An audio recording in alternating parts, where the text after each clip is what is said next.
Muslimani krahas asaj që duhet të mësoj të mirën, edhe duhet të mësoj cilësitë e njerëzve të mirë që ai të pajiset e të pasurohet me to, ai duhet të mësoj të keqen.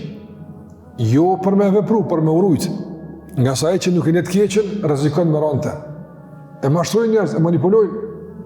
Andaj besimtari sa më i vetëdijshëm, sa më i vëmendshëm që është karshi të keqes, më i mbrojtur është, me lejen e Allahut më dhuar. Andaj na jo në detale njeri me umar me këtë punë shumë, por aq sa ka nevojë, çdo kush për njerëzve. Duhet me njoft keqen, me njoft sherrën, me njoft njerëz të lig, mos me leju me të mashtru.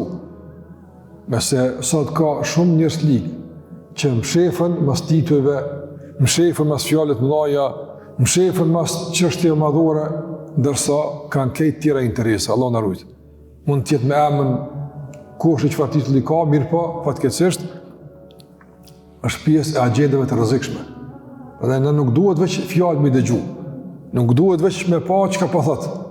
Mirë po me shikuar edhe jetën e tij, me shikuar edhe veprimtarinë e tij, produktivitetin e tij, ku është, çka është u bë, me kon porrim, ku t'ia bën hizmetin, që me kon pastaj edhe të kujdesshëm në raport me të. Ka njerëz që të flet mirë, të kënaq, mirë po veprat i ka komplet në shkërputje me atë që e flet. Prandaj ka thënë pejgamberi njeri më i keq, do na mëson kush është njeri i keq.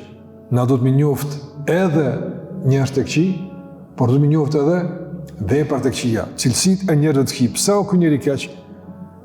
Asnjëri nuk është i keq për shkak se ka këtë ngjyrë, larg asaj. Asnjëri nuk është i keq pse e flet këtë gjuhë.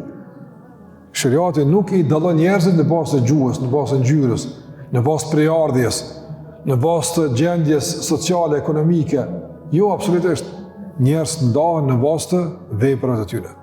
I miri beson edhe bën punë të mira. I keqi nuk beson edhe nuk bën punë të mira. Çështja është dalja esenciale. Tani mes tyre ka do që nga të kësaj, nga të asaj, mirë po, këto janë ndarjet kryesore.